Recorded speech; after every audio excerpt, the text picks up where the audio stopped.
Everybody, this is Charlie, the Pennsylvania grain farmer, coming to you from a little bit warmer western Pennsylvania. It's Wednesday, February 26th, and we've had some warmer temperatures here the last couple of days. It's been a pretty, cold and snowy winter, but finally now we're getting up, near or a little above 50 degrees again. So that's always a good thing. Feels a lot better than it had been.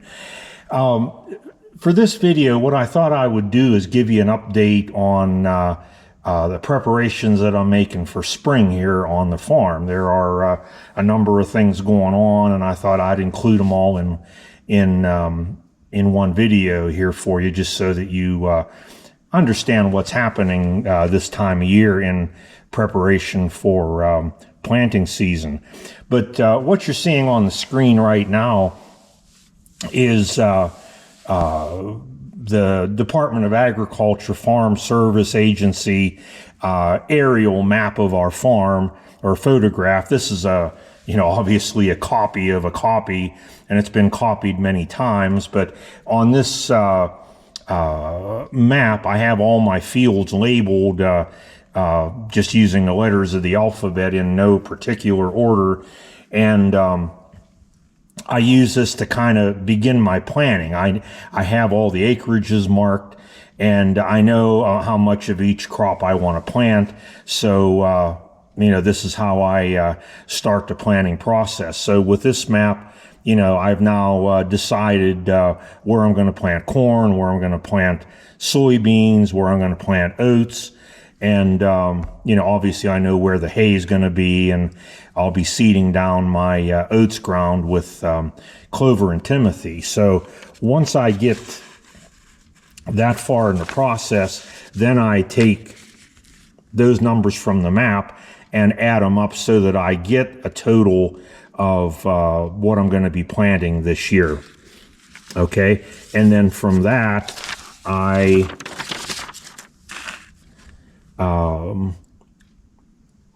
figure out what I'm going to be needing. Now on this chart, or on this document, what I've done is figured out how much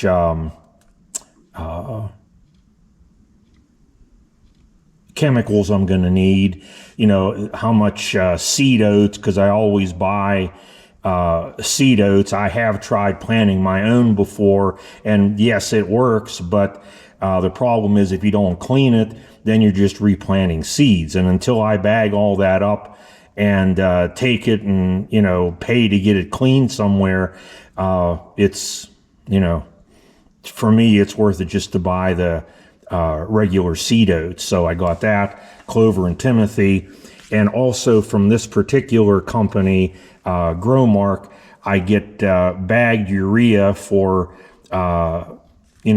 top dressing my my timothy for the year, and also for top dressing my corn, and also the bags of fertilizer that I'll need for my oats. Now, down at the bottom here is what I'm going to be needing in terms of triple 18, which is what I use for my corn, and 612 36 4S, which I use on my soybeans. These two, make up the bulk of my fertilizer, and I get it in bulk so that I don't have to run it through the planter, because it sure saves a lot of work and saves a lot of time over handling those 50-pound bags. And I don't happen to have a gravity wagon with an auger on that I could use for loading it. This way, when it comes time to plant, we spread the fertilizer on. When it comes time to plant, I can just put the seed in the planter and go. And I'm not saying, this is the way everybody should do it, but this is what works for me. So I submitted those orders to Growmark and to the guy that I get my bulk fertilizer from, and they sent me invoices like these two that you see here with I'm in good shape. Everything that I need for this spring is paid for, other than a couple bundles of 9,000 foot baler twine and the spray, the herbicide that I need for my soybeans, which my buddy Corey will order for me a little bit later here in the spring, because he has a place where he gets a good price and a good discount because it's him, and so I always get that through him. But everything else is ordered and paid for, and that's the way I like it. So that's a little bit about the planning process. And this year I'm going to have, like usual, about 40 acres of corn, or I'm sorry, 48 acres of corn, about 20 acres of soybeans, and about 12 acres of oats. Okay, which is typical for me. And then I'll have about 12 acres of timothy to bale, and there'll be about 12 acres of clover that I seeded down last year, which usually Corey bales and buys off of me. So that's pretty much the planning process. Now, there are some other things that are going on too, so let me take you through that. I'll be back in just a minute. Okay, and now I'm up on the Oliver 77, because what I wanted to do was give you an aerial view of things, because the other thing that I've been doing, which I just really finished up yesterday, has been servicing all these tractors, oil change, lubricating, greasing, changing filters. And I think last year I did a video on a list, the whole page list checklist I created, which I use so I don't forget anything. But I just finished yesterday going through all these tractors. There's the white Oliver 244 13LL backhoe, the 77, the 1550 over there, and to its right here, my Super 88. Behind that, on the other side of the Super 88, is my 880. Then the 1550 over here, the 66, my 770 there in the back, and then way up against the wall, you can see the cab of my white 2110. So I was through quite a bit of oil. I don't remember exactly, but it was probably between 25 and 30 gallons of oil altogether to get all these oil changes. And, it was quite a bit in terms of reordering filters. But, I believe in doing this. My dad always taught me that oil and grease are the cheapest parts that you're going to buy. So, I try to make sure that everything is in as good a shape as I can keep it in, and hopefully it will keep going that way. So that's something that I've been working on, as I said, for the last couple of weeks, and finally got that finished up yesterday. Okay, now in addition to that servicing of the tractors, what's next is going to be servicing the equipment, which will be, tightening chains,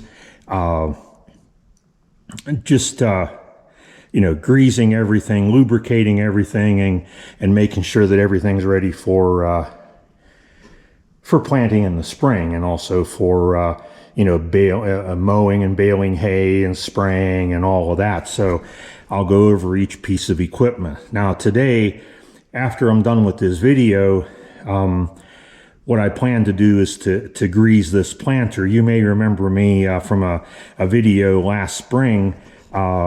This is a Model 50, a white Model 5100 30-inch row planter with a 5-row splitter on the back. So in other words, with this machine, I can plant 15-inch rows. And this is what I started using this past year for planting my soybeans, so that I could take the pressure off of my other white, the 4-row wide planter, which I have used for corn for quite a while, and that I had been using for beans up until this past year, so I can take some of the acres off of it. So This has been sitting here patiently over the winter, obviously waiting for spring to come. But in between doing services on the tractor, one of the things I did with this was, and I realize it's a little bit dark back here, but there are arms that run from here down to the gauge wheels that support the gauge wheels, and these arms wear right in this area here. And so as they wear, then these wheels will kind of flop in and out. So what I was doing was taking the bolts off here that attach them, and I've been putting washers in between, machine washers, in between the the frame and these arms. Now those arms you can't buy anymore. Well, I'm not 100% sure. I had checked on new ones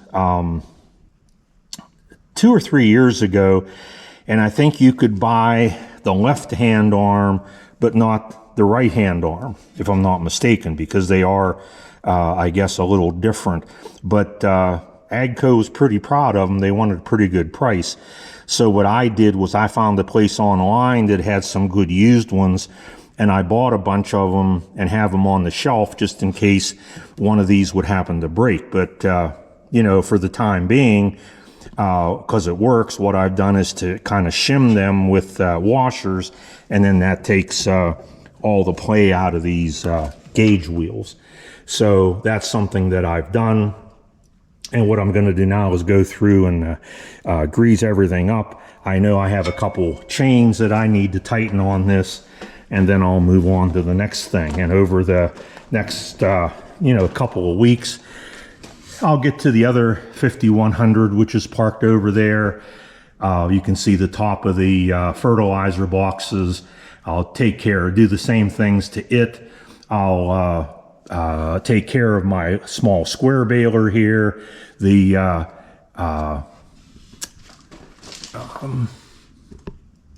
my hay bine, which you can see the back end of right over there, and also over in between here you can see the tedder, and the hay rake is right beside it.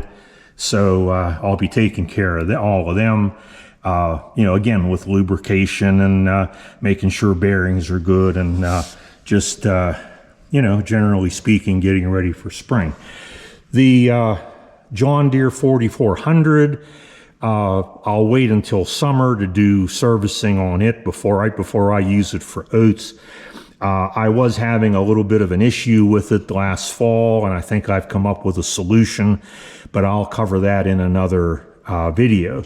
And also, way on the other side of the shop, you can see the top of the bed and the cab of my and front end of my Ford F600 dump truck, and that's something that I'll work on this summer or fall, because I really won't use it too much between now and harvest time. Maybe to haul a little bit of gravel for the farm, or possibly haul some lime, but it'll be sitting there waiting until harvest comes. So I just wanted to provide this video so that those of you who are non-farmers, understand what it is that farmers do over the winter. It isn't a time when we can just sit around and twiddle our thumbs. There are things to do to get ready so that whenever the weather comes, the appropriate weather, then you can get started rather than working to get your equipment ready at that time. I've always been a believer in being prepared early, so that's what I always try to do. And I'm not saying it's for everybody, but it definitely works for me. So I'll be looking forward to March coming in a couple of days. For the last, as you may know from watching my other videos, I'm old school, and I moldboard plow everything, which is that needs planted, which is about a total of 80 acres a year. And for the last 2 years, in 2023 and 24, I was able to get that moldboard plowing finished before the end of March. And I'm hoping that the weather will cooperate and be suitable for me to do something similar again this year. But we'll see what kind of hand God deals us this year, weather-wise. So I think that's going to be it for this video. I hope you enjoyed it. If you did, please like the video, and don't forget to subscribe if you already haven't. And please comment or ask a question. I do try to get to and respond to each and every one of those.